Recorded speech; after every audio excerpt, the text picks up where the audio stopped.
ভক্ত মায়ের গর্ভে জন্ম দেওয়া। মা যদি হয় বলছে তবুও যেন হয় শুনছে এমন একটা কৃষ্ণ ভক্ত মায়ের গর্ভে জন্ম দিও বাবা। শাস্ত্রে বলল মুচি হয়ে সূচি হয় যদি কৃষ্ণ ভাজে, আর সত্যি ছুচি হয়ে মুচি হয় যদি কৃষ্ণ ত্যাজে। উচ্চে বলে আমার জন্ম হলো কৃষ্ণ ভজনা করলাম না, তাহলে তাকে সূচি বলা যায় না। এই জগৎ সংসারে সেই জন্য সূচি যে জন্য দিবানি শ্রী কৃষ্ণ বলে কাঁদে। এই জগতে তারাই হচ্ছে সূচি। দেখুন আমার গৌর হরি যখন নবদ্বীপে হরিনাম গাইতে গাইতে যাচ্ছে না, এমন সময় কিছু নিচু জাতির মানুষ ঘুরে দাঁড়িয়েছিল। আমার মহাপ্রভু বলল, এসো তোমরা ঘুরে কেন, আমার সঙ্গে হরিনাম করো। তারা বলেছিল, প্রভু দয়া করো, তুমি ব্রাহ্মণের ছেলে, আমরা যদি তোমার সঙ্গ করি, আমরা নিচু জাতির মানুষ, নিচু বলে আমাদের জন্ম হয়েছে, তোমার সঙ্গ করলে তোমার জাতি যদি ব্রাহ্মণ জাতির যদি খুব নষ্ট হয়ে যায়। আমার গৌরী বলেছিল, এই কলিযুগে কোনো জাতির বিচার থাকবে না। যেজন হরিনাম করে, যেজন আমাকে ভালোবাসে, তাদের একটাই পরিচয়, তাদের একটাই পরিচয়। সেই পরিচয় কি? তারা হচ্ছে বৈষ্ণব জাতি।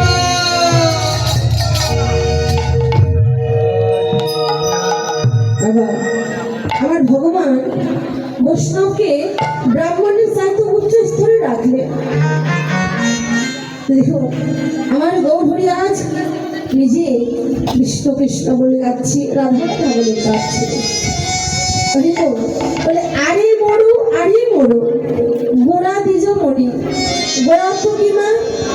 গো মানে হচ্ছে গোবিন্দ, আর রা মানে হচ্ছে রাধা। এই যে রাধা কৃষ্ণ মিলিত তো আমার গোড়া। আজ দ্বিজ মণি। দ্বিজ কারা গো? দ্বিজ কাদের বলা হয়? যাদের দুইবার জন্ম হয়। দুইবার জন্ম হয় কার কার? একবার যারা পশুকুলে যাদের জন্ম হয়েছে, তারা কি হয়, তাদের জন্ম কিভাবে হয়? একবার ডিম হয়, ডিম্ব থেকে বাচ্চা হয়, তাই না? তাদের দুইবার জন্ম হয়। আর কাদের দুইবার জন্ম হয়? ব্রাহ্মণ, যাদের ব্রাহ্মণ কুলে জন্ম হয়েছে, তাদের একবার জন্ম হয় আর একবার উপনয়ন হয়, তারা হচ্ছে ব্রাহ্মণ। দ্বিজমণি। আর এক দ্বিজমণি আছে। কোন দ্বিজমণি? যার তলে না মাথার মণি, তাই তো হচ্ছে দ্বিজমণি।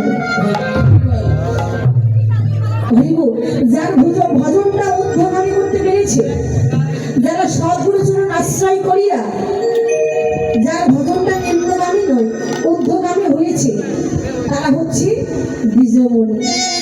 বাবা সবার ভজনটা ঊর্ধ্বগামী হতে পারে না। দেখুন সর্পের মাথায় কি থাকে গো? সর্পের মাথায় মণি থাকে, তাই না? তো সর্পের মাথায় মণি থাকে, ওই মণিটা যদি হারিয়ে যায় তাহলে সাপটা কি বাঁচে? সাপটা মারা যায়। তদ্রূপ আমরাও প্রতিনিয়ত মরে যাচ্ছি। এটা হচ্ছে ভজনের কথা। সদ্গুরুচরণ আশ্রয় করিয়া জেনে নেবে। ভজনটা ঊর্ধ্বগামী করতে হবে। দেখুন শুধু যে নিরামিষ খেলেই সাধু হওয়া যায় তাও নয় মা, তবে আমাদের সাত্বিক আহার গ্রহণ করতে হবে। সাধু এত সহজে হওয়া যায় না, দ্বিজমণি এত সহজে হওয়া যায় না, এটা হওয়া খুব কঠিন। রাজামার গোড়া দ্বিজমণি রাধা রাধা বলে কাঁদছে। এই জগৎকে দেখিয়ে দিলেন, হে জগতে যে আমাকে দেখে শিখে রাখ। আমার গৌর কি করছে? বলে রাধা নাম